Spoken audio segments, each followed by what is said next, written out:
Bom dia, boa tarde, boa noite, meus amigos. Estamos aqui mais uma vez para apresentar o programa Minuto Criminal. Desta vez pretendemos apresentar 3 delitos do nosso Código, os previstos nos artigos 172, 175 e 176 do Código Penal, quais sejam os crimes de duplicata simulada, fraude no comércio e outras fraudes que acontecem na nossa sociedade.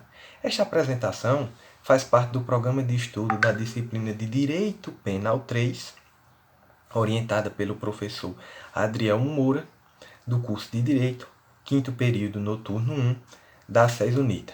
Aproveitando o momento, vamos deixar aqui em cima do vídeo um link para vocês terem acesso a outra apresentação nossa e vocês assim ficarem mais por dentro do programa Minuto Criminal. Sem mais delongas, vamos à apresentação. No artigo 172 do Código Penal, o crime de duplicata simulada possui a classificação doutrinária de um crime próprio, formal, comissivo, de dano e unisubjetivo.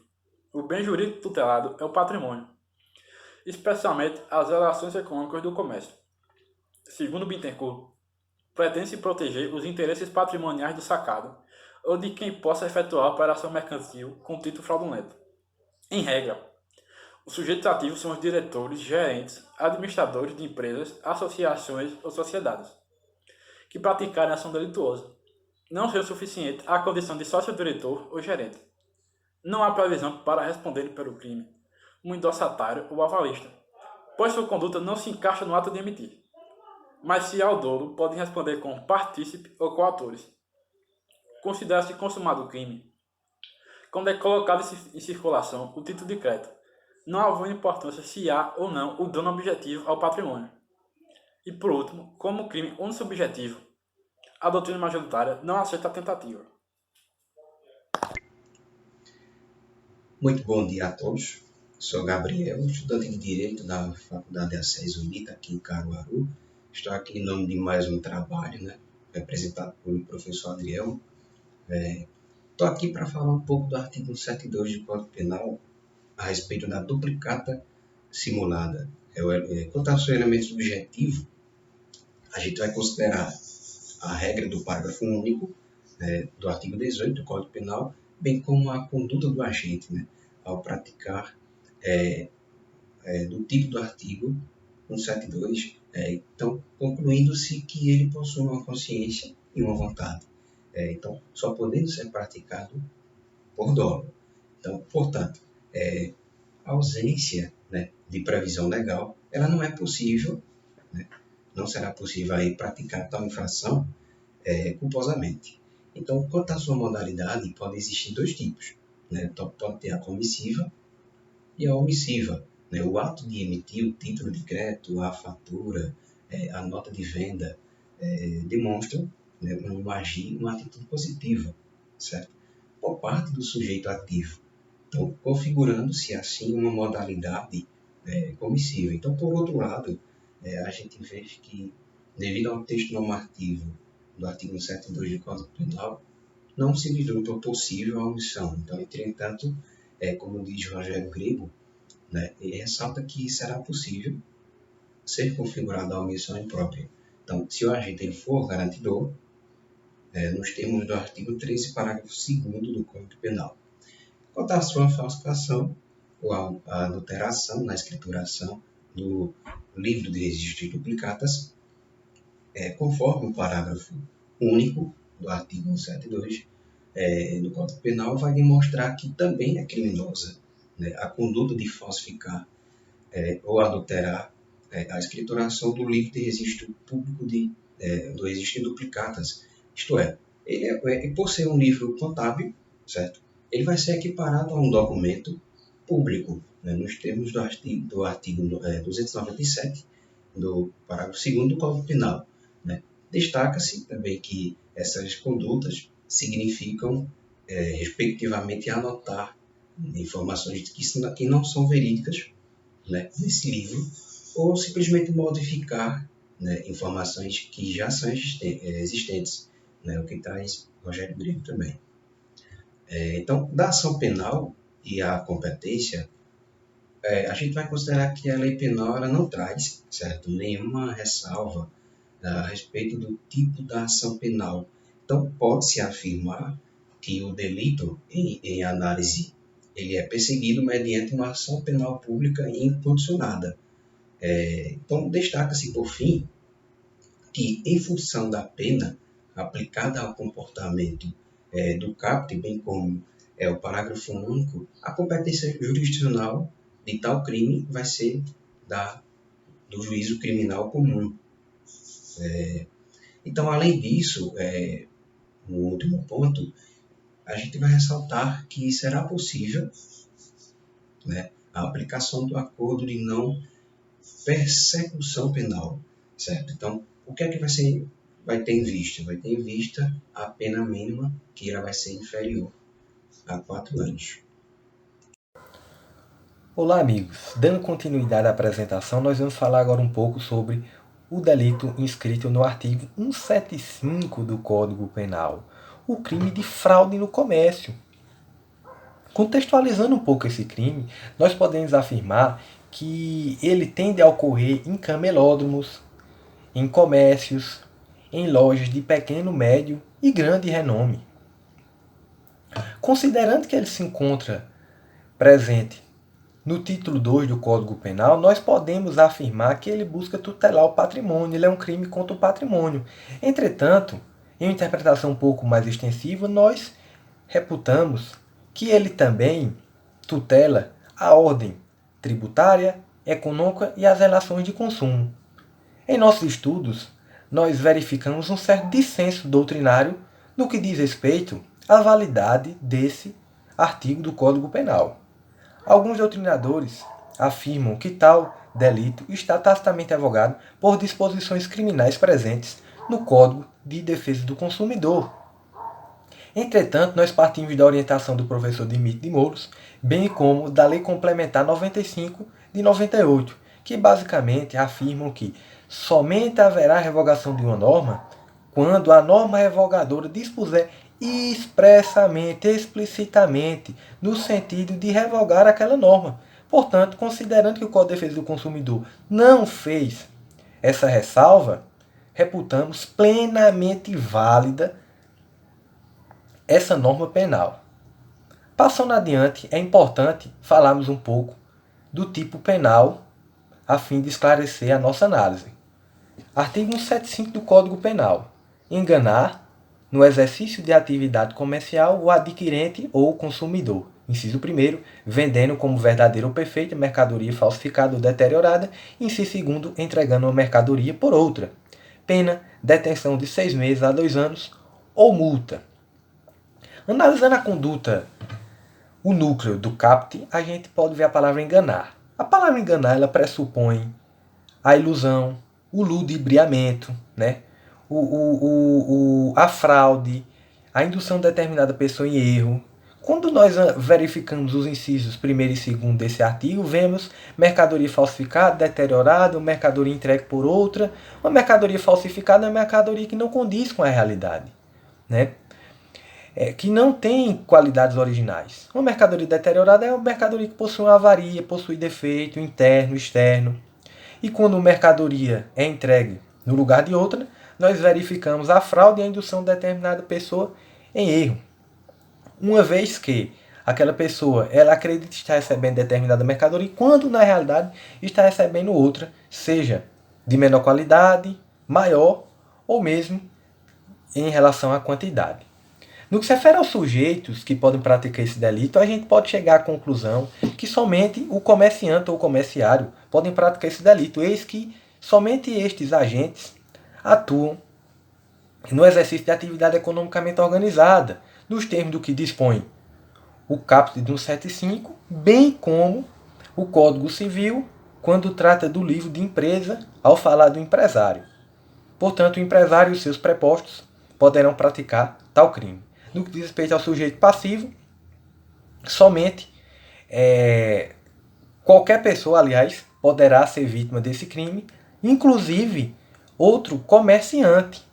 Destaque-se também, no que se refere novamente ao sujeito ativo, que o exercício de atividade comercial de maneira irregular não tem o condão, pelo menos em nossa opinião, de afastar a tipicidade desse comportamento. Passamos agora a falar um pouco da classificação doutrinária, meus amigos. No que diz respeito à classificação doutrinária, trata-se de um crime próprio no que diz respeito ao sujeito ativo, eis que somente o empresário, ou seja, aquela pessoa que tem a qualidade especial de empresário, comerciante, comerciário, poderá figurar como sujeito ativo desse comportamento. Né? No que diz respeito ao sujeito passivo, qualquer pessoa pode, portanto, trata de crime comum. No que diz respeito ao elemento subjetivo, podemos chegar à conclusão que se trata de um crime doloso, eis que pressupõe consciência e vontade por parte do agente e também que a norma penal não traz nenhuma ressalva no sentido de permitir que esse crime seja praticado de maneira culposa. No que se refere ao comportamento do agente, verificamos que é necessário um agir por parte do agente a fim de fraudar a vítima, né? Portanto, trata-se de um comportamento comissivo. Entretanto, como bem ressalta o professor Rogério Greco, se estivermos diante de um agente garantidor, que ele tem o dever de evitar o resultado, e ele podia evitar o resultado, poderá ser verificada a omissão imprópria. Né? Nós temos um crime material, eis que ele gera um resultado naturalístico, né? A lesão no patrimônio da vítima. Nós temos também um crime de dano ou de lesão, eis que há efetivamente lesão ao bem jurídico, patrimônio. Nós temos também um crime monossubjetivo de concurso eventual, eis que a lei penal só exige a prática desse comportamento por apenas um agente. Nós temos também um crime puro subsistente, de modo que será possível fracionar o intercrimes e, nesse contexto, haver a tentativa. Nós temos também um crime instantâneo, eis que ele se consuma em determinado momento do tempo.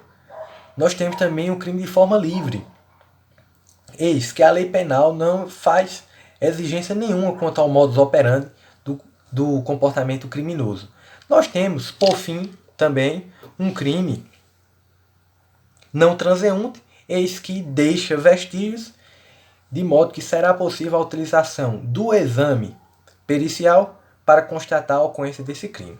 No que diz respeito ao objeto material, a gente verifica que é aquela mercadoria falsificada, deteriorada, de menor qualidade, de maior quantidade e vice-versa. E no que diz respeito ao bem juridicamente protegido, como nós falamos anteriormente, trata-se do patrimônio, bem como a ordem tributária, econômica e as relações de consumo. No que diz respeito à consumação, é importante ressalvar, como bem afirma o professor Rogério Greco e o professor Rogério Sanches Cunha, que serão necessários dois aspectos, conjugando o entendimento desses dois doutrinadores. A tradição, ou seja, a entrega da coisa, da mercadoria à vítima, e a percepção por parte da vítima que foi enganada, né? Que foi ludibriada, que foi induzida a erro, para termos então o crime consumado. É isso, meus amigos. Agora o nosso amigo Edi vai falar um pouco da modalidade qualificada desse crime e seus desdobramentos. Vamos analisar a forma qualificada do crime de fraude contra o comércio. A princípio, nós temos que ter em mente que a forma qualificada é uma forma especial do agente praticar aquilo que está disposto do caput. Ou seja, devido ao princípio da especialidade, o que vai incidir sobre o agente não é o que está culminado no caput, e sim no parágrafo que contém a forma qualificada, que no caso do artigo 175 é o seu primeiro parágrafo. A qualificadora ela demonstra uma preocupação do legislador específica com a atividade do comércio. São os profissionais que trabalham forjando joias por encomenda. A fraude contra o comércio ela é naturalmente um crime de mão própria, ou seja, apenas agentes específicos podem praticar esse crime. Então, quando nós vamos para a forma qualificada, esse rol ele fica ainda menos abrangente, ele é mais restrito. É restrito especificamente aos profissionais como ourives e joalheiros, profissionais que fazem joias por encomenda. Então, caso eles venham a fraudar de forma qualitativa ou de forma quantitativa o produto que foi solicitado, que foi combinado com o seu comprador, ele vai estar incorrendo no primeiro parágrafo do artigo 175. E aí a pena dele vai ser alterada de forma mais gravosa. Ela vai sair de uma pena de detenção para uma pena de reclusão. E além disso, essa pena de reclusão, ela vai ter de 1 a 5 anos. Olá, galera. Meu nome é Edinandes, esse é meu amigo Pedro. Nós vamos falar sobre o artigo 176 do Código Penal, que trata sobre o tema outras fraudes.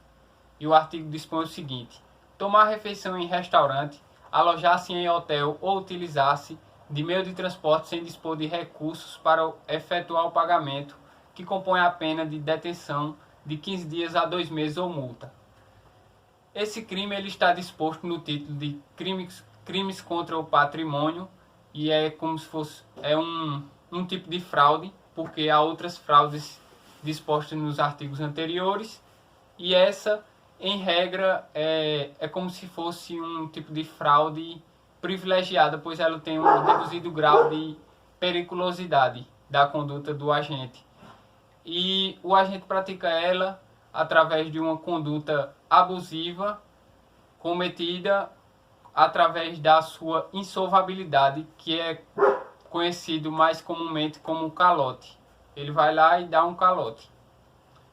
E esse tipo foi criado para livrar o autor dessas outras fraudes de ser enquadrado através do crime do artigo 171, que é o estelionato, que trata de uma fraude, vamos dizer assim, mais grave.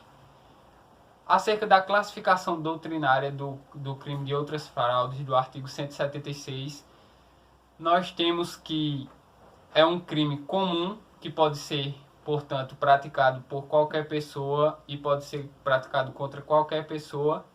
É um crime de resultado material, assim ele reclama um resultado naturalístico, que seria o dano causado à vítima. É um crime que é cometido apenas de forma dolosa, portanto não há possibilidade de cometer ele por meio culposo. É um crime de forma livre, pois há várias formas de cometer ele, não há uma execução específica. É um crime tipificado como plurissubsistente, pois a sua execução é repartida em vários atos. E é um crime unissubjetivo, unilateral ou de concurso eventual, pois só é necessário uma pessoa para praticá-lo, mas também há a possibilidade de ser praticado em concurso de pessoas, quando há várias pessoas praticando o mesmo crime. E, para finalizar, é classificado como um crime instantâneo, pois ele não tem a sua execução continuada no tempo, ele é praticado em um momento específico. Além disso, eu vou falar sobre o bem jurídico protegido pelo crime do artigo 176, que quando o legislador colocou esse crime no Código Penal, ele visava proteger o patrimônio. E, portanto, o objeto material desse crime é a pessoa física ou a pessoa jurídica que promove a prestação de serviço e, portanto, vai sofrer o dano. Além disso, esse fato pode ser praticado em estado de necessidade quando a pessoa, por exemplo, esteja em um longo tempo sem se alimentar de forma alguma e tem a ideia de ir a um restaurante e tomar uma refeição mesmo sabendo que não tem possibilidade de pagar, mas faz isso com uma forma de se livrar daquela necessidade que está passando. Assim como nos outros crimes, não haverá o crime e nessa hipótese será possível ser acobertado pela excludente licitude. E assim, através dessa conduta em estado de necessidade, ele estará colocando um bem jurídico, que seria, no caso, a vida dele, acima do bem jurídico patrimônio, que seria da pessoa que sofreu o crime de outras fraudes. Agora eu vou passar para o meu amigo Pedro, para ele terminar de falar sobre as outras características do crime de outras fraudes. Olá, me chamo Pedro, muito obrigado, Hernandes. Vou falar agora sobre os sujeitos desse tipo penal, dessas fraudes. Existe o sujeito ativo e o sujeito passivo. Assim como a Edna falou, como se trata de um crime comum, não tem sujeito específico, ativo ou passivo. Podem ser qualquer pessoa. O sujeito ativo será quem tem a intenção de fraudar, quem fraudou, e o passivo será quem caiu o dano, ou quem foi afetado o bem jurídico nessa situação. O elemento subjetivo é o dolo, assim também como a amiga Edna falou, não cabendo culpa, pois a vontade do agente é que vai fazer com que ele atue. A sua consumação vai se dar no momento em que atingir o bem patrimonial, que no caso será o transporte, a alimentação.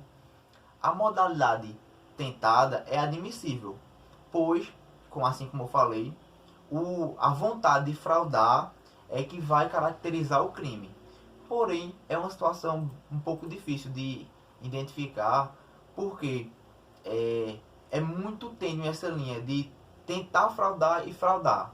Às vezes você já consegue atingir o patrimônio, porque em muitas situações a paga só é feita depois do consumo do alimento. Aí é que vai se dar essa fraude.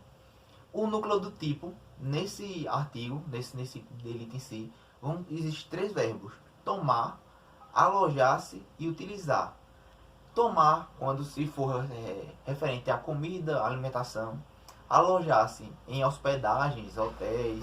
E utilizar, quando se referir a transportes. Esses 3 verbos, respectivamente. A sua conduta é comissiva, ou seja, precisa de uma ação. Precisa que o agente tenha a intenção de fraudar e faça essa ação. Vá atrás de fraudar.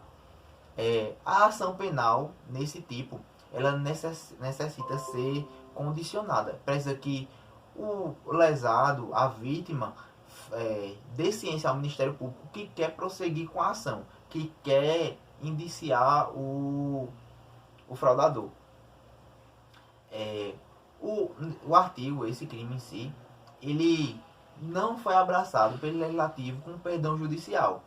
Porém, com a doutrina e muitas jurisprudências, foi consolidado que existe um perdão judicial. Porém, existem alguns requisitos que o agente tem que cumprir para poder ser beneficiado desse instituto. O primeiro é ser diminuto o valor do prejuízo sofrido pela vítima. Ou seja, a vítima, o valor do prejuízo tem que ser razoável para ela, ser diminuto, ser mínimo. Ser o réu primário e ter bons antecedentes. Ter personalidade positiva avaliada. Ou seja, é um critério subjetivo que vai depender de caso a caso. Essa personalidade positiva é uma personalidade avaliada pelo judiciário de uma forma positiva. Estado de penúria, ou seja, estado de pobreza, ser a pessoa pobre. Essa situação não pode ser confundida com o estado de necessidade, como meu amigo Hernandes falou. O estado de necessidade é a pessoa naquele momento ter a extrema necessidade daquele alimento ou daquele transporte. O estado de penúria é a pessoa pobre e normalmente que não teria condições de pagar aquele alimento. Aí se caracterizar junto dos requisitos esse perdão judicial. Muito bem explicado por Nutt. Ele explica que o perdão judicial é feito para as pessoas que estão na classe social de maior vulnerabilidade. Acabamos agora o artigo. Agradecemos a todos por a atenção e nos despedimos.